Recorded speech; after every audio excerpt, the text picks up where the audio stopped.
Yes, hello, hello, welcome back. How's it going? Good afternoon, good evening. How you doing today, everybody? I hope you are well. Welcome, welcome, welcome. And I have to say a big thank you first to Stuart, as usual, supporting the channel, gifting 10 memberships to the community before we've even got started today. So Stuart, thank you so much, my friend. You are an incredible guy. Thank you for all the support as always. And yes, hello everybody and welcome back to another video. Much to discuss today, some interesting bit of news that kind of follows yesterday's discussion and what we want to talk about in the form of Bruno Fernandes, as well as discussing, the signings we're probably not going to make in this January because we're probably not making any, but maybe one that we will, which could qualify as a signing or not, depending on how it works out in the future. We can all reframe it later on. I want to look at the team moving forward, what it might look like next season or going into summer, and what we kind of think of it. Because believe it or not, while it's only January, things are kind of shaping up. Things are kind of shaping up, for what we're going to look like in the future. And that's very exciting. And then a very random piece of news today is this TV show for United, that they have agreed the rights to do a TV show, I guess in the form of The Crown, which I've asked, I've never watched it myself, but I guess it's like not a documentary, but like this is like a TV show, like a dramatized, acted TV show. That's kind of cool. I'm kind of here for that. It sounds like a lot of fun, but yeah, so a lot of interesting things to get into. Let's start though with Bruno Fernandes, the big Bruno, the big B. The discussion about him, because I think it's an interesting one, worth discussing.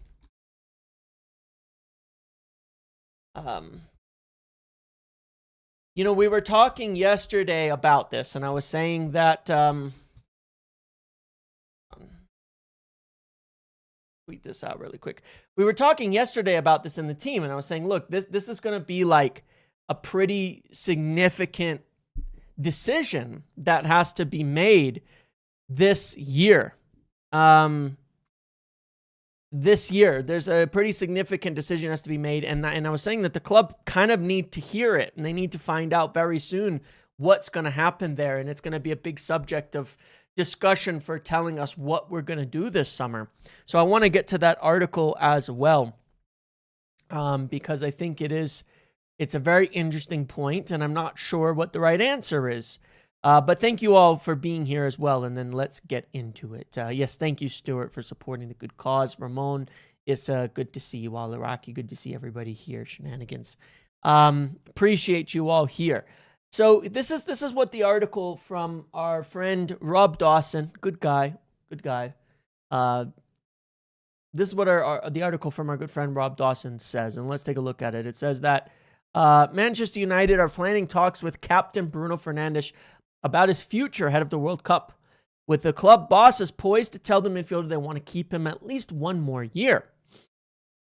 Fernandes came close to joining Al Hilal last summer, and there's expected to be more interest in the Portugal international at the end of the current campaign. This is the key point that I've kept repeating as well and kept saying. United will let the 31-year-old decide his next step, okay? The club would prefer to keep him. He's under contract for another year. Then they have another option on top of that. There is a release clause, but there was surprise internally at the interview that Bruno published, or that was published with Bruno in December, where Bruno said he felt the club wanted him to leave and was sort of making those indications that that the club wanted him to go, especially because it contradicted what he said a few months prior.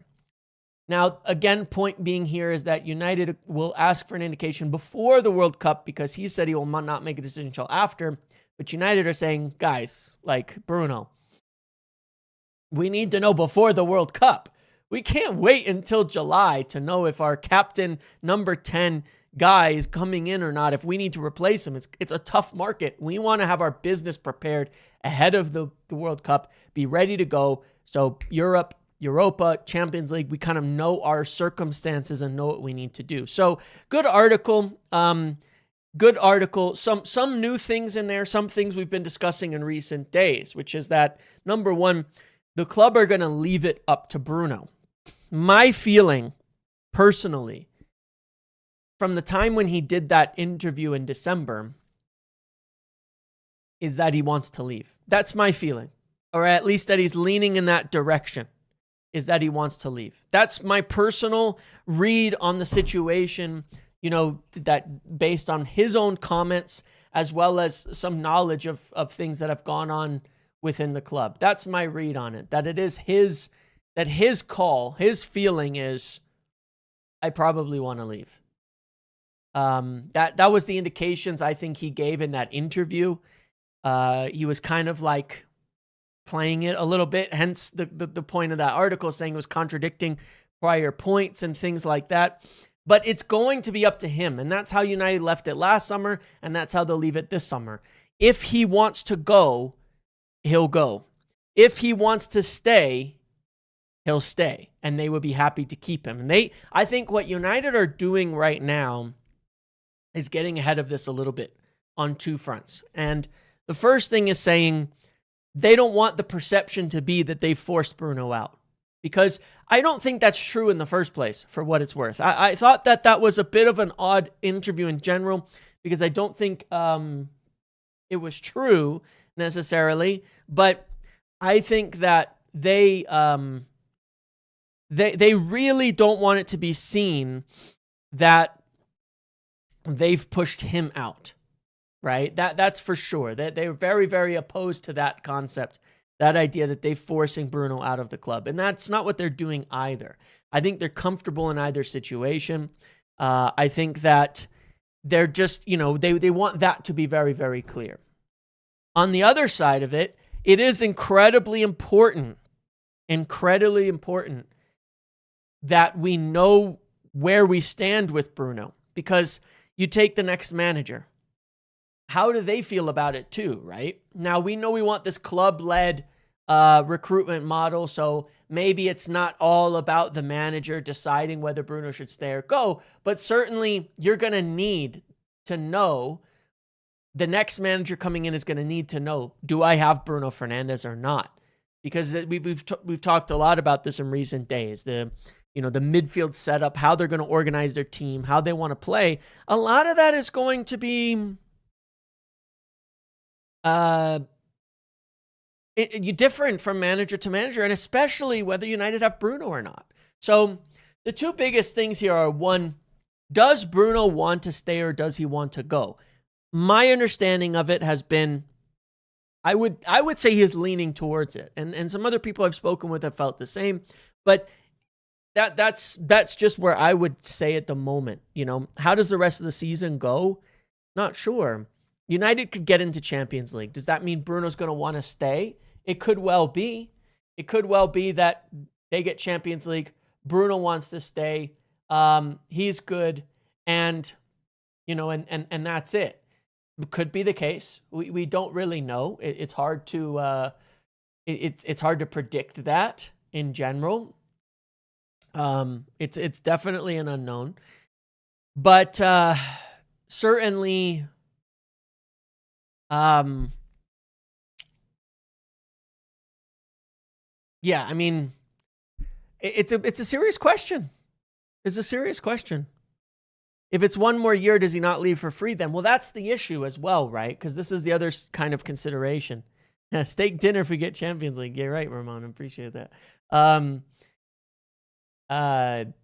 This is the consideration. If he stays one more year, then he's gone for free the following, right? We have no more, we can do the clause to trigger it, but if he wants to leave at that time, he'll leave and we won't trigger it, and he will go for free. And even if we trigger a clause, again, there are when you trigger those plus ones, very often there are clauses contained within them that prevent them from triggering them in order to sell. So, yeah, it's just an interesting one. I don't think that there's a necessary right answer, to be quite honest.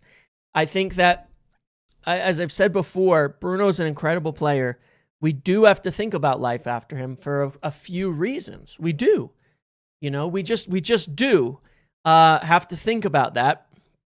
But you also have to think about how we want to play moving forward. That's another question. You also have to think about if somebody really wants to use him, who's coming in, and think they can build a top team with him, then you should want him to stay. But really, it's just up to him. It's just up to him. The timing is tough because I feel like we're always like we're just slightly off where we need to be timing wise for it to be the best situation for Bruno. I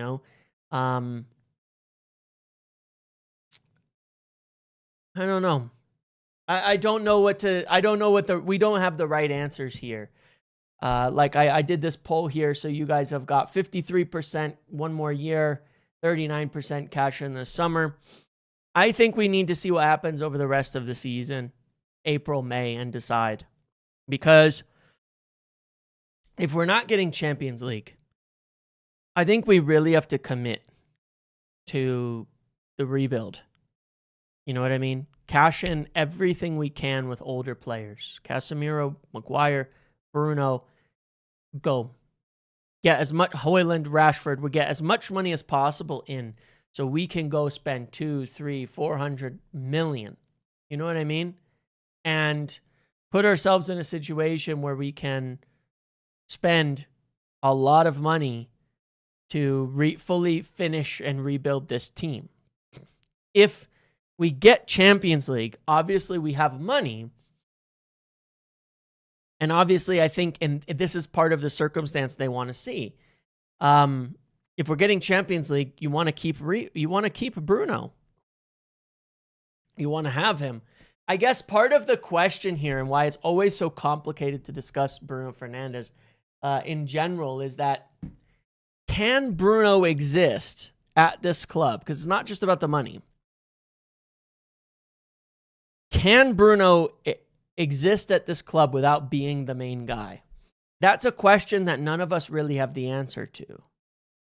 Can Bruno exist and be a rotational player? Can Bruno exist and be a squad player? We don't know. Show the loyalty he asks for. New contract. We can't give him a new contract. I thought that was a bit of a play on that. We cannot give him a new contract. That's the exact type of contract we shouldn't be handing out right now. Bruno's on high wages. When Casemiro leaves, he'll be on the highest wages at the club. We can't go and give another 3-year contract on what, 350, 400,000. We haven't won anything. Like this is what we can't do. This is where I think the sentimental aspect of things gets in the way. We can acknowledge how good Bruno has been during years that we haven't been good and say, you know what? We shouldn't be giving a guy who's 32 years old at the time another contract on top of that. We just can't do that. We can't do that. He's already got 1+1. He's already on a 1+1. We shouldn't be paying out more wages. We shouldn't be paying out more wages. You have to bear in mind, you've got Mbeumo in on 175. You've got Cunha in on 175. You've got all these players in at 170, 175. The minute you just start handing out contracts because a player's performing well at the moment or had another good season, you've just started a massive domino effect that's going to kill us. You know, when Liverpool rebuilt their team to chase titles, they didn't start handing out new contracts to everybody immediately. They won everything first. They won the Champions League and the Premier League before they started doing these bumper contracts, and it still is screwing up their squad. Imagine if after one season, I'm not saying it's been 1 or 2 seasons, but like we haven't won anything. It cannot just be about handing out high wages just because somebody's performed well at United. We've done it before. Go big or go home this summer. Right. Well, yeah, I mean, that's fair. Like if I look at Rashford, we gave him 300,000 a week after, a stunning season. He's been around for a long time, has a lot of stats, one of the top 10 goal scorers, but we've not been winning anything. We cannot give winners. It's exactly this. Like this is a discipline. The reward is team wide. It's about giving the money for players when you're winning again. When you are winning again. He's already on great wages. He's already on some of the best wages in the league. We don't need to keep bumping wages up for players who are 32 years old. We signed Casemiro at what, 30? 31? Gave him $350,000 a week, and then his legs lasted 1 year, and that was it. And that was the end of it. You know, we can't do that. We can't do that. These are the disciplines we cannot suddenly just drop, because this is how you get back into this argument. And the thing is I think that this is a lot of recency bias. Bruno had a really bad first 2 months of this season, by the way. And I understand he's got great stats and things like that, but this happens every year. Bruno has a rough start. It starts to get better. Wait till the rest of the season before clamoring to hand someone a $400,000 a week contract and keep them until they're 37 years old. Let's wait and see where we're going, but also to think about the future. We can't have things where in a year we regret them and say, well, there's another massive mistake that we made. You know, there's another huge mistake that we made. We can't do that. We can't do that. You know, that's what we can't do. We cannot have people, you know, we cannot have anybody, you know, playing it and continuing to try to push our wage structure up. We've just fixed it. We've literally just fixed it. When Casemiro's contract ends this summer, our wage structure is fixed. Everybody will be on good wages and a relevant wage. We can't break that structure again, because it's not just about one player. It's about what it does. You don't give out title-winning wages without winning a title. It's a reward for success, not a reward for playing well. Success is necessary. Wages are needed for success. Club success indicates the types of wages that you would pay. You don't pay Premier League winning wages when you're not winning Premier Leagues. That's what we can't go back to. That's how we screwed it up. We didn't, like, if you take a look at like Arsenal, the way that they rebuilt, nobody was on crazy wages. They had players who were great year in and year out. Saka, until his injuries recently, was great year in and year out as a young player, top player. They still aren't handing out bumper. Like, guys, we still haven't won anything. We still haven't won anything. You know? We still haven't won anything. And wages are not everything on that in terms of signing players. We got Mbumo, we got Cunha. They were offered bigger wages elsewhere. Wages are not everything. It's important you get players who want to be at United. It's important you get players who want to be at the United for the project and the football. This is the same line that's been forever. We're not this is what happens every time. We got to fix the wage structure. We got to do this. We got to do this. And then it flips around. Well, no, let's play $400,000 for Elliot Anderson. No. If he doesn't want to join us because City are going to offer him $400,000, see ya. Goodbye. We ain't paying it. Not a fucking chance. Not a chance in hell. We have to stay on the right path where we're trying to go. We have to stay on the right path where we're trying to go. That's it. That's the direction. You know, Semenyo didn't want us. Wanted big wages. See you later. Enjoy. Take your money. You know, I don't care, man. This is where the club have to be very, very disciplined. Same with their signings. How many times have they said it? We want people who want to come to us. We want people who want to come to us because they want to be a part of the team. That's where we're at. You know, that's the situation that we're in. They need to be here that want to be a part of the team. They want to earn that next step up. If you come to United and you're getting, you know, top of the mountain wages, the problem that you have there is that you're saying you've already made it. You've reached the pinnacle. You've not done anything. Again, we talked about this all over summer, and this is essentially the manifesto of what you're selling players at United in today's day and age, which is the right thing to do. You haven't made shit by arriving to Manchester United. You haven't made shit by coming to United and getting good wages. That's not what it is. United is the platform for success. It is not success in and of itself. When you get to United, you haven't made it. You now have the stage. What are you going to do with it? It's yours. That's the platform that United gives to these players and the way that it's presented. Now you have a platform to turn yourself into one of the world's best on the biggest stage. That's the reality that has to be kept to. And it is about team success. Madrid, sure, they don't care about wages. How many Champions Leagues have they won in the last 15 years? How many leagues have they won in the last 15 years? They never had this 10-year period we had. We've been top of wages for 10 years. It didn't do anything for us.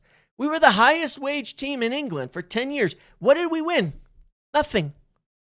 How many titles did we get? None. How many Champions League did we get? None. It's not the answer. It's not the answer.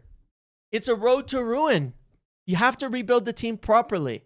You have to rebuild the team properly, and then you continue to increase them. I mean, even then, you got to admit, right? If you think about during Sir Alex's time, an interesting point here. Did he or did he not even then move players on fairly regularly rather than handing out over-the-top contracts? The answer is yes. Very often, players were moved on, even when they were good, rather than handing them out those superstar contracts. We let Ronaldo go to Madrid. We let Neville go.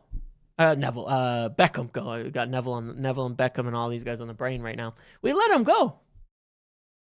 We let him go. And we were winning at that time. We let players leave.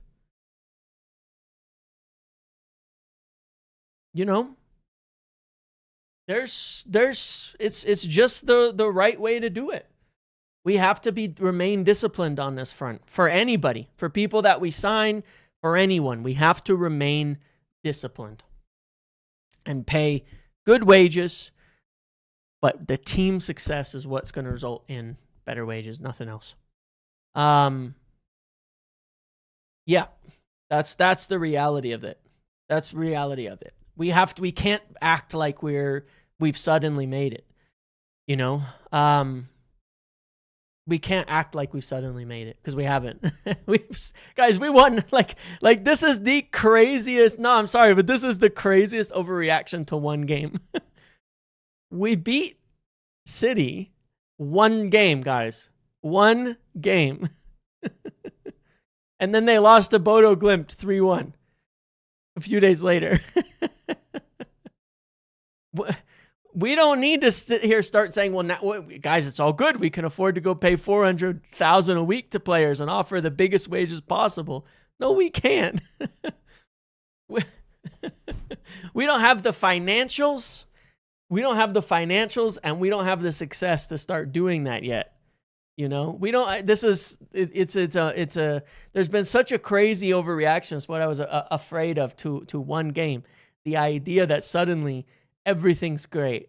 You know, give everybody 500,000 a week, this, that, and the other. Everybody's carried away at the moment. Way too much. Way too much. It's just too much. It's just too much at the moment. We have to stick to the plan. We've had a plan. You know, we had a plan. And we've been doing it. We've been signing players, removing big wages, and signing players, you know, that help us be successful on good wages, who want to be a part of this team. And that is the continued way we need to continue building this club. We have so many more. We have so much more to do. You know, we have so much more to do. We're not finished building this team. We need at least 4 more starting quality players in this team. You know, we need a lot more. Dorgu needs a new contract. He's had 6 good games. Get Dorgu a new contract. You know, like this is what happens. You know, no, don't give him more weight. Don't give him more years either. He's got 2 more years. His legs are already going. Like, again, people looking at one game. Bruno's legs are already going a bit. It's just the reality of it. You can watch every game this season. I don't care where it is. His legs are going away a little bit. And you don't just start handing out contracts. He got his first hamstring injury. He's back. It's great. He had an amazing game. You know, no one was saying this after Brighton. No one was saying this after Burnley. You know, nobody was doing that. Like, relax. Let's see how it goes. We need to stay disciplined. This is why discipline is important. This is why a plan is important, right?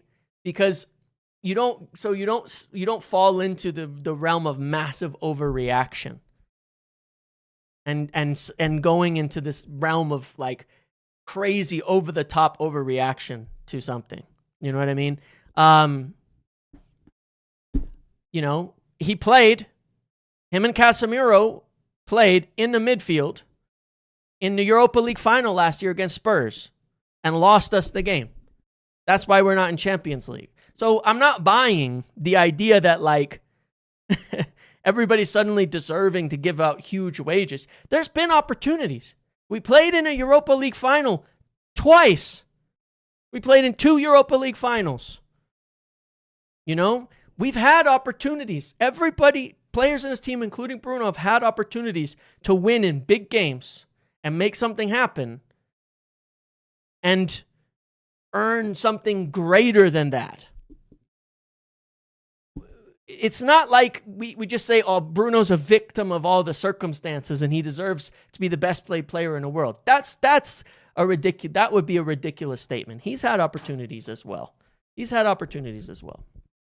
To do more, even in recent times. You know, I think he is where he should be right now. And if they want to keep him for another year and he wants to stay, fantastic. You know, and then he wants to stay, then fantastic. And that'll be great. If he wants to go, go. But what we cannot do is go hand out, 3-4 year contracts to 30-plus-year-old players and give out huge wages. You know what I mean? That we cannot do. That we can't do. Certainly we cannot. That would be a huge step backwards. Like I see things suddenly. It's like one game. One game. Well, we're going to keep Casemiro and extend Casemiro. You might as well. Did you see the statement saying Martinez's goal against Burnley should have stood? Yeah, I did see that, Stuart. I did. Maybe they'll give us the points. Now, maybe they'll give us the points. Probably not.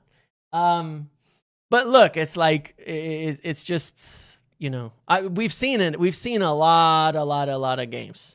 We've seen a lot of games, of players. There's a lot of overreaction. There are players who need a new contract. Need a new contract. Kobbie Mainoo needs a new contract. I mean, he's still on what's that, like the early 30K contract. We know that that's a huge subject of discussion. We need to be putting him into a good range. The offer is still standing. There has been offers on the table from the club in the range of 130 to or so thousand a week in terms of wages. He kind of had pulled out of those discussions for a while, obviously due to the situation with Ruben Amorim and all of that. And now that there's playtime, I hope he accepts it. But these are the messages you're sending to players. What should Kobbie Mainoo get?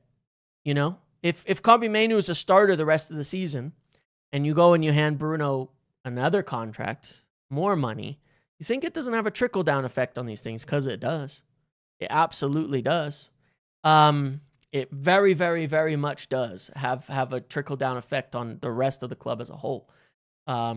You sign guys like Mbumo, you sign guys like Cunha, you go into the summer for signings. You've got to have a discipline on your wage structure. You can't just say, this one player who's going to be 400,000 a week, everybody else is fine, you know. But it's also about age. You go and you sign a player until he's 36 years old.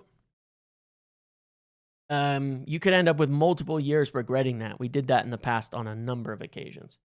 We're probably not signing Ruben Neves. But Kobe, I think 125, something in that range would be there. But yeah, I mean, I think that's an important topic now that there's playtime available and things like that. Will he return and accept that? We'll see. I hope so. I don't think that Kobe should be asking for, 175, 200,000, things like that. I don't think that he's played enough for that, because you have to think, like, the guys earning those wages at this club, Mbumo, Cunha, are multiple year proven 15, 20 goal scoring players that are 27 years old in their prime. So that sets the bar, and I think you're going, 125, 130 in that range. And the thing that's funny about all of our discussions here on wages and such is that our wages are, like, even this Bruno discussion is kind of silly. Bruno's one of the best played players in the Premier League. And in large fact, we've paid way, way too much for players in general. I think it's overestimated how much players get paid at other clubs. Up until, Bruno would still be like the second highest paid player at Liverpool right now, and they've won titles, So the wages we pay are far more than fair.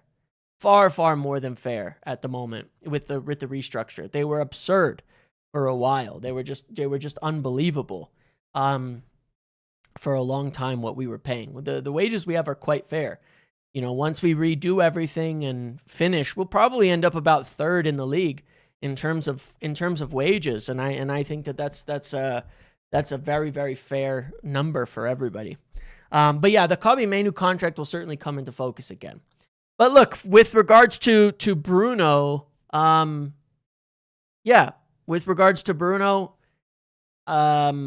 we get back into Champions League. He's going to be on 250 to 275 total with the performance incentives and things. That's a lot. It's a very big wage. I don't know if people are getting confused by the numbers you see at, like, City, like Holland getting $1 million, but, like, they won a treble. So I don't know. Regardless, it's a big, big wages. So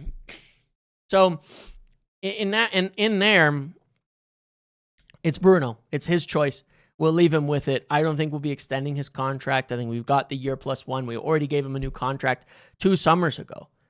Since those 2 summers, we've had a 15th place finish, lost a Europa League final, and then we'll see how we're doing this year. I think it was more than a fair wage that he got at that time. We probably won't be extending it, but it's his question. It's up to him. If he goes, that's an interesting one. It's going to change the way we need to approach the summer. But this is what we're trying to figure out. As I was saying the other day, the club are trying to nail down the transfers as well as the manager stuff before the World Cup. Remember, that was the key. And this Bruno story is another hint into that, into saying, it is another hint in that, and saying, okay, we need to have everything settled before the World Cup, because when we come back, we need to hit the ground running. We can't be screwed up. So they really do want everything to be sorted prior to the World Cup. Everybody knows the market that's afterwards is kind of crazy. And all of that is kind of crazy. So yeah, I still think he would be leaning towards leaving based on a lot of the comments that he's made. I think just the fact that United aren't certain that he's going to stay is enough of an indication that he probably wants to go. He's got this 50 million release clause. It'll probably be triggered this summer by somebody, and I guess we'll find out. But big questions on Bruno. Again, up to him. I can see why United would want to keep him another year in general. Because we're gonna have to sign midfielders for the deep midfield positions and a few other things and all of that, and it just adds some stability and things like that as well. But yeah, that's where we are with Bruno. Apparently, we are looking at one signing, and this could well be the only signing that we make in this January window, if it happens, and that is for this defender, Yissa Aleo from Sheffield Wednesday, a Nigerian-born left back, young player. I mean, he's only 17 years old. He'll be 18 next season. Kind of like maybe, I mean, he's been playing in the under 18s for them. He's made a couple appearances at the senior level. Big fight between us and Chelsea for him. Like, Chelsea need another young player they can loan out to Strasbourg. But this is an interesting one United are fighting for. And I think kind of tells you we're planning a bit for the future here with this kind of player, which is that, no, Laurie didn't report he's going to Chelsea. He said that they're close to a deal for him, but United are continuing negotiations as well. It might be closer to Chelsea, but it's not done to Chelsea. That's not what he said. So if I look at it and I go, all right, so obviously we want to plan for the future. We want to add more players into that left back position. Amos seems, out on loan again. We've got Shaw, we've got Dorgu. We've got Leon. Is this an indication that, we don't rate all of the players in these positions? Are we going to move Dorgu to winger at full time? Do we think Shaw's not going to last too long in that left back position and we really need to keep adding young players? Who knows? Either way, might just be a very solid young player that the club are interested in adding. If it works out really well, like with Aiden Heaven did, then brilliant. You never know. But yeah, it's I'm just glad to see United doing stuff like that still, because it's important. And I think we spoke about this some months ago, that the expectation was we're going to keep trying to make a couple of moves like this, sort of regardless of things. So that's an interesting one. As well, in addition, Toby Collier and Ari Amos going back out on loan to Norwich and Hull. Where was Norwich for Harry Amos? But where was Toby Collier going? Was it back to Hull or was it somewhere else? I can't remember. But they're both probably going out and leaving. Yeah, they're both going out and leaving. It appears at this point in time. So yes, those are the next things that are happening. What else? Another interesting story was this from Adam Crafton, Hull City. Okay, yeah. This story from Adam Crafton here, which very obviously was probably something that was discussed and agreed upon at board level in the meeting last week. So one more little fallout from said board meeting is that United have agreed a multi-million deal with production company Lionsgate to explore a dramatized retelling of club storied history similar in concept to The Crown.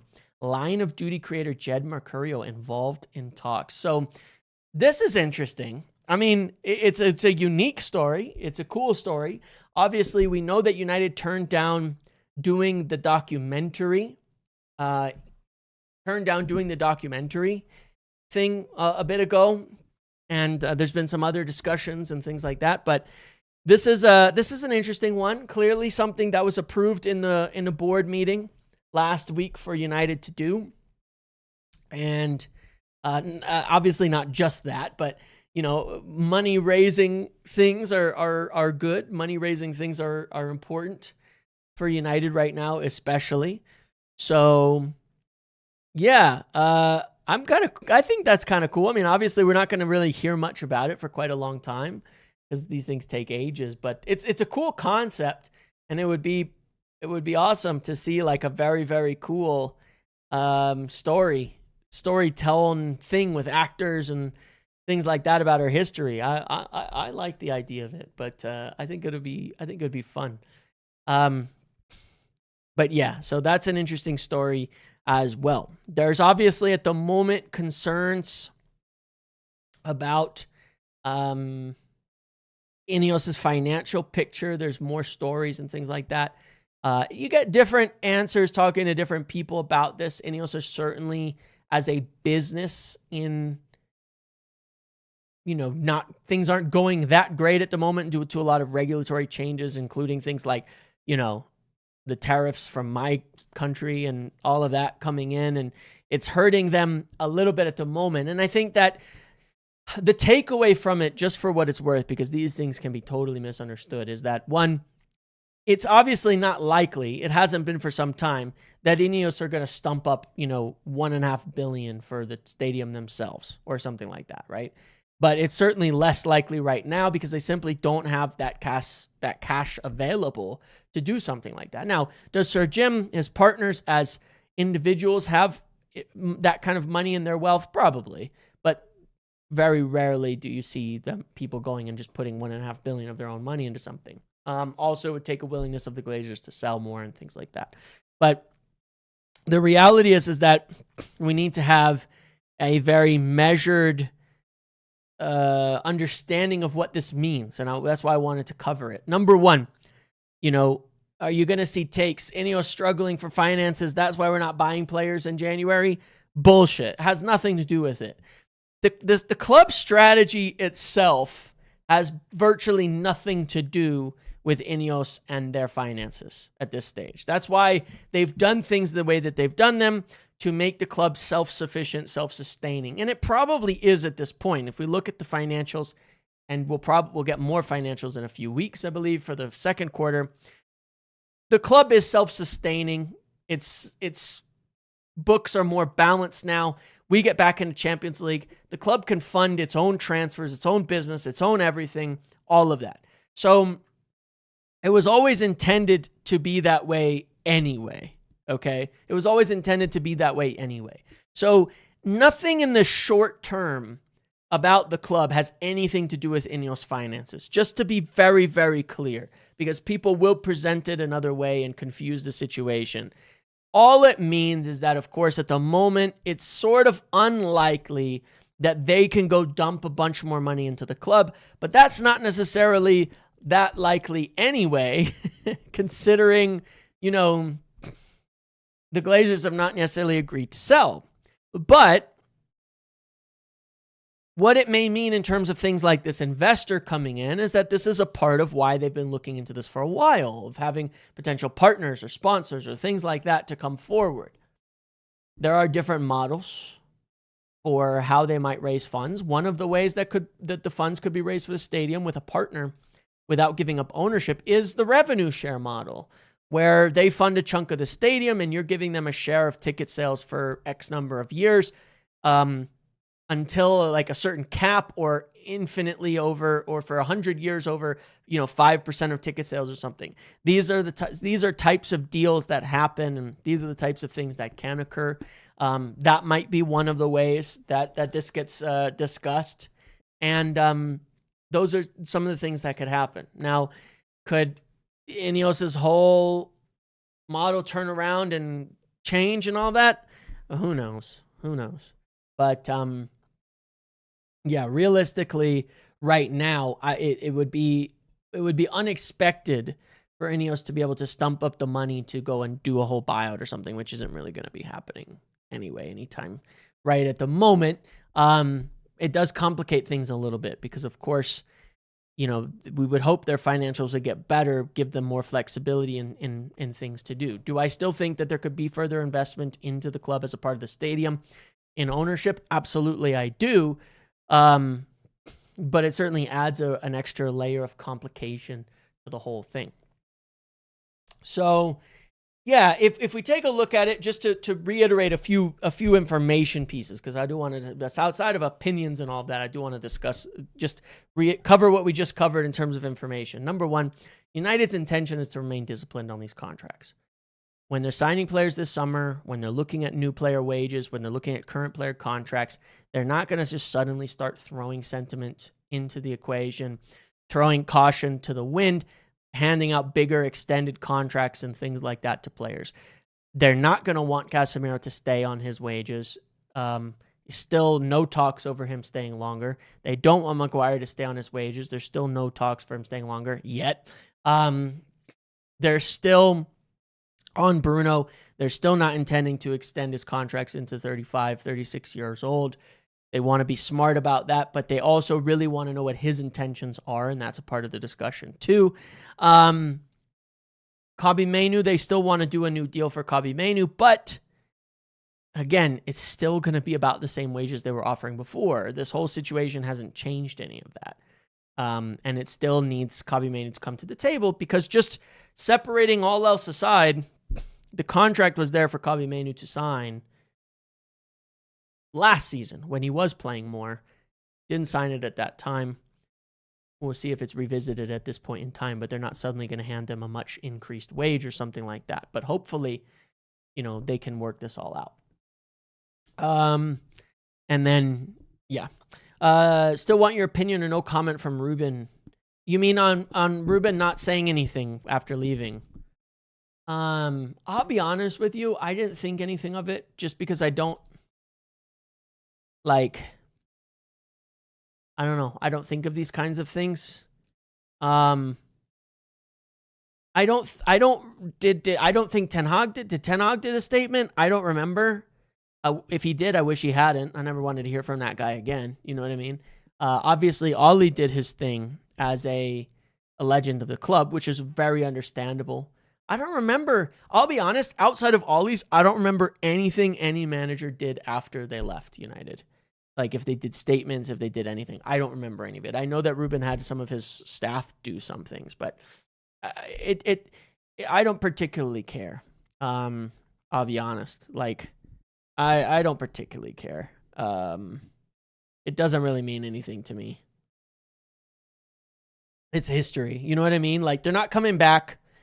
I'm not following, gonna be watching all their games and wherever they go end up managing and, doing all of that. I don't do that kind of stuff either way. You know what I mean? I don't do it with former players and I don't do it with former staff. I just, the past is the past. You know what I mean? The past is the past. And I leave it at that. It's sort of, to me, my opinion, it's all meaningless at that point. The past is the past. It is what it is.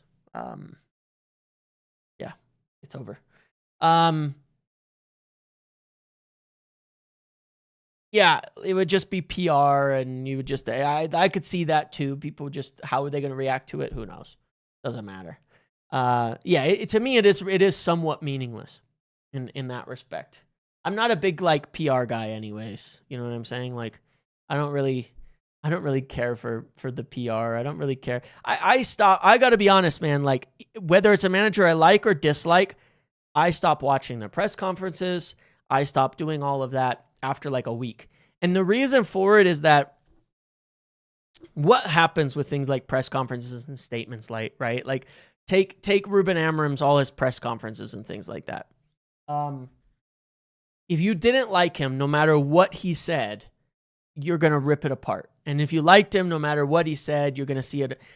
People, it gets so divided that every word gets so latched on to, and people just see it a way that they're going to see it anyway. And I kind of look at it and I'm like, I don't, Fletcher was in day after a good performance against Burnley. It's people are just drinking in the quotes left and right. Then we get knocked out by Brighton and it's okay, maybe Fletcher's not, what? People care too much, in my opinion, about words. I don't give a shit. We've had good talking managers, bad talking managers. It doesn't matter to me. All I really care about is I almost actively avoid these things because it's easy for anybody to talk. It's really about, the football and it should remain that. I like to stay try to remain a little bit objective on these things because they just, I watched some of Ten Hag's, and by the second year of Ten Hag, I just wanted to get up and choke him out every time he would speak. And I was like, this is just isn't healthy. This just isn't healthy. You know what I mean? Because it's you know, people were like, oh, eras come to the end and things like that. And then the guy maintained his egocentric attitude in his second season when we were terrible. And at that point, it becomes super annoying. And I'm like, this just, I got to just stay away from this. You know, Ollie, people loved him, club legend, all of that kind of stuff. And then when things started turning the other way, the way he would talk in press conferences, people would hate. They would just absolutely hate. You know what I mean? And it's like, I don't want to do that. And so I sort of forget and just push out the way that people talk, and I try to just ignore it. You know what I mean? I don't know. That's just how I see it. I don't care for the words so much at that point. Yeah. So it usually just makes me mad, you know, when we're winning trophies again, titles, meaningful trophies, titles, Champions Leagues, I'll listen to what somebody wants to say. But, you know, people do this with you know, with every manager, with everybody. They hype everything up and then they crash everything down, and that's that. You know what I mean? So for me, it doesn't particularly matter. I did want to look at the team here for a moment and say, you know, thinking about this, let's say that we were kind of discussing this yesterday, that if Bruno stays, assuming Casemiro goes, Maguire goes, this is sort of what the team would look like. We want those two deeper midfielders. If Bruno leaves, we'll sign a third, very likely a third midfielder.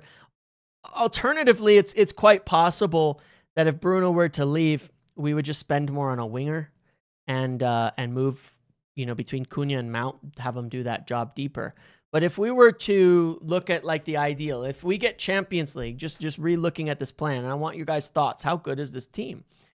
If we were to get Champions League and we could convince Anderson, let's say, who would be like a backup here? I don't really know, to be quite. I don't know. Maybe we would get somebody like Buwadi. Maybe somebody like that as a second signing. If we did something like this and we were able to get some top class center back like a Lukeba, or I don't know, let's put him in here just so we can see it. You know what I mean? That's not the right player. That's the right player.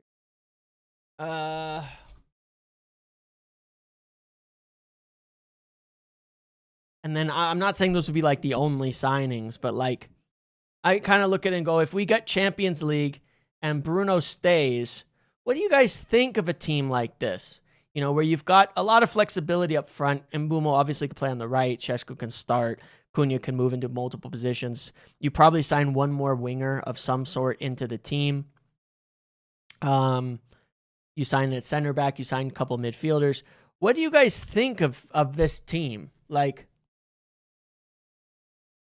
what's the what like, in theory, it's an 11, you would say you can start building towards the levels we want to be at, you know, competitively, right? It's only a couple changes in the starting 11, but I don't know. It's hard to think about a left back. Yeah, I think about that too. I think you get a winger and a left back. You're going to need a winger and a left back moving forwards. But you do have a lot of depth. You've got, Shea Lacey could be back up to Ahmad. Good point. You've got Lacey, you've got Šeško, you've got Mount, you've got Dorgu. You've got Aiden Heaven, you've got Lenny Yoro, not even on the pitch. You start to build a pretty solid depth. If you were to Buwadi as well, if you add in a winger, there's a lot. It's a very strong team. And I guess what I'm saying is that if this is the direction we're going, and it is, and this is more than likely to a degree what our team will look like. Like, let's say it's so we have one player in each position instead of you know, so we're not multiple using players. Let's put like a okay. Fair enough. All right. Okay, I'm gonna lag out. All right, cool.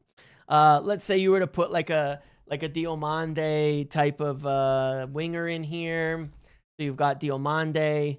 I still think Dorgu will end up being potentially a left back for a lot of games. So it might be like this. It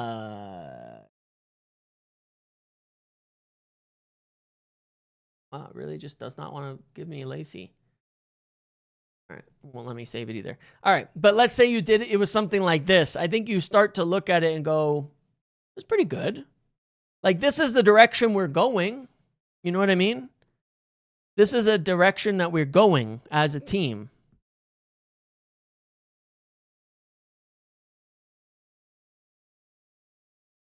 You know what I'm saying? Like, this is the direction we're going as a team. So I look at that and I go, do you guys think that this is going in the direction of a good enough team?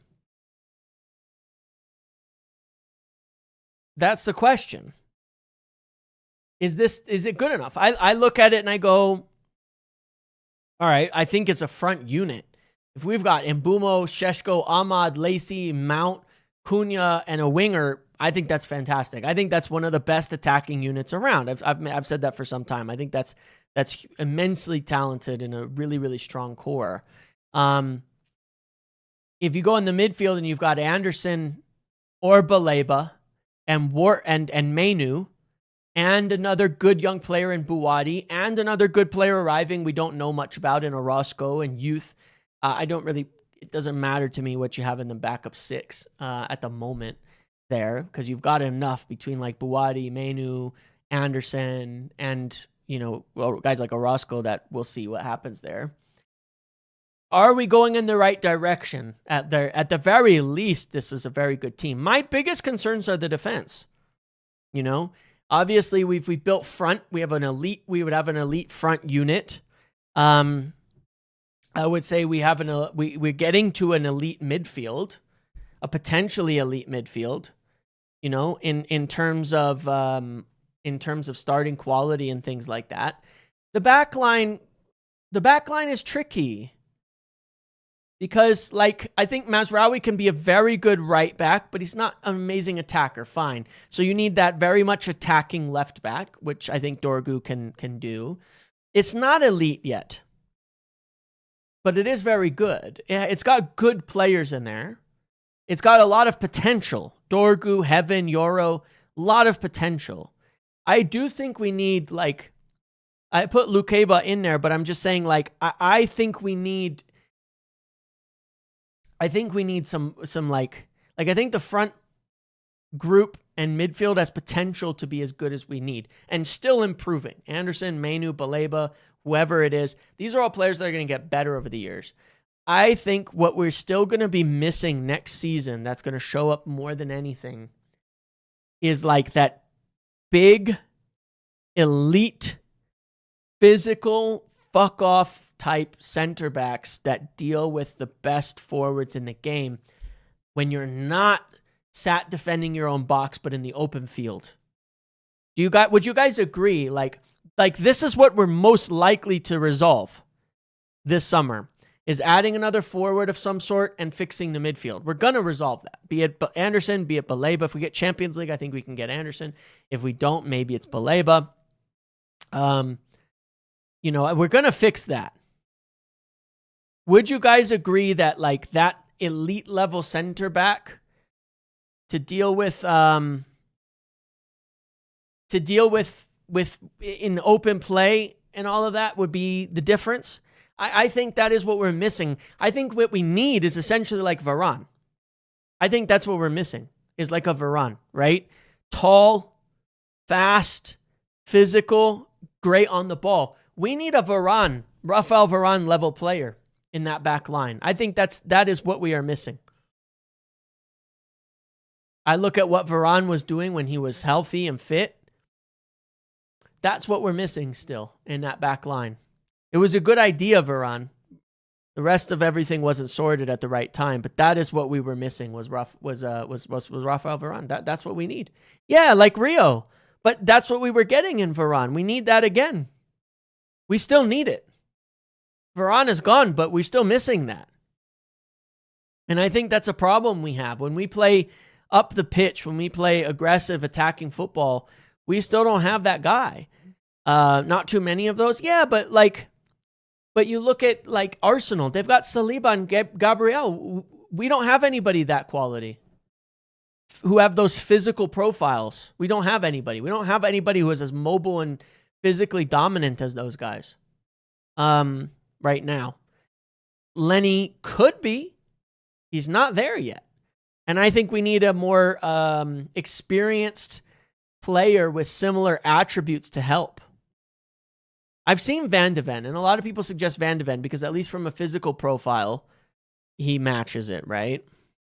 But I think we need somebody right now who can be more like that at the moment, That's the main thing. I think we need somebody who can be more like that. And I think that's what we're going to be missing from the team right now. That's what we're going to be missing next year because we'll fix the midfield. We'll get Anderson or Baleba. We'll get a second midfielder. We bring in a Roscoe. We've got young players coming through the academy. Mainu will be an important part of the team.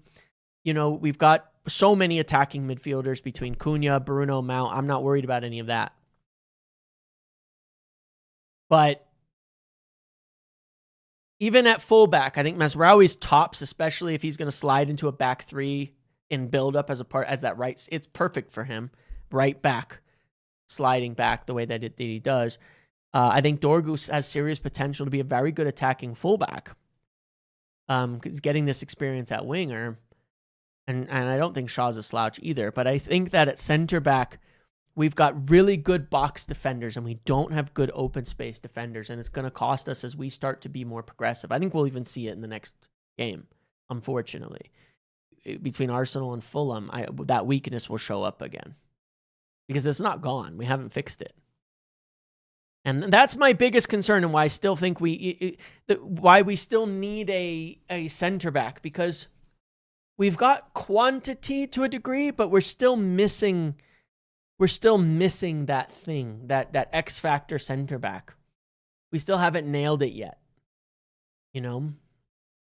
Unless Lenny Yoro has an absurd, takes this big leap in the second half of this season, then you could put Lenny Yoro with De Ligt or something like that. Or Lenny Yoro with Heaven or Maguire. It doesn't matter to me. Then you could do that. And that would make a big difference in the future. But we have good box defenders. Lissandro, Maguire, De Ligt. I trust them when they're in our own box defending. I don't trust them in open play. Jacquet was like that idea. Yep. United have been watching him. Bastoni, Schlotterbeck. Like there's options out there, but it's just whether they're realistic or not. But I think that my prediction right now is if we get Champions League, then there's a good chance Bruno stays. We're going to get at least 2 good midfielders and a winger. I think that our potential crack in the armor this summer into next season when we're trying to play dominant is going to be the center back still. I think that's what it's going to be. Because we will get a better 6. But I still think that center back is I'm just not. I rate Harry Maguire really highly, but I know his limitations. I rate a lot of our players, but I know their limitations, those center backs. And I think that we know we have huge limitations in the midfield. We're signing players. I think our forwards are great, and adding another option in there is more than what we need. We don't have the right center back yet. And I worry that that's going to be a sneaky one that goes under the radar. Every team that's won titles has also won titles with a top center back. It's a big part of that spine, right? That spine, the whole spine is so important. The whole spine is so important. You look at the levels that guys like Kompany, Diaz. I mean, forget the other clubs. Look at our own top class center backs that Sir Alex had when we were doing well. That allow you to play aggressive football without top one, serious fuck off level center back. I think it's hard to play aggressive attacking football. And I think it will always let us down. And it's been one of the reasons. You look at that donut, that's my fear. We press high. We have slow possession. We have slow out of possession center backs who are, who cheat because they're too slow to play against a counter. That's what the donut. That's how we get that donut. When the lines don't work together, and I don't think we have the players to do it yet. That's my biggest concern. So it was, to a degree, the donut was countered to a degree by the three at the back, because Shaw was a center back and he would always jump into the midfield as one of the quicker players. Now Shaw back out of the left back. I just worry about that a little bit. If we get a manager that, instead of tucking Mazraoui into the back line, tucks him into the midfield next to the 6, that changes things a little bit too, but that's not what we have at the moment. That's not necessarily how Carrick does things. But that's my fear. That's the area I almost am worried that we'll pass up this summer. I know we're going to address the midfield. I'm worried we pass, because it feels like, doesn't it feel to you guys like we always pass up something really important? Even with better recruitment, we always pass up something important. This summer it was the 6. Did excellent on the forwards. We got our goalkeeper in at the end, but we passed up the 6, and it was like this Achilles heel. I'm that's the one I'm worried about. I think the center back could be the Achilles heel this summer. We can't miss it. We can't screw it up. We cannot bypass that. We've got to get someone for every one of these areas. We have to get a really good center back in addition to a midfield, or the midfield will be in trouble. That's how I feel. So, all right, guys, I'm going to end it there today.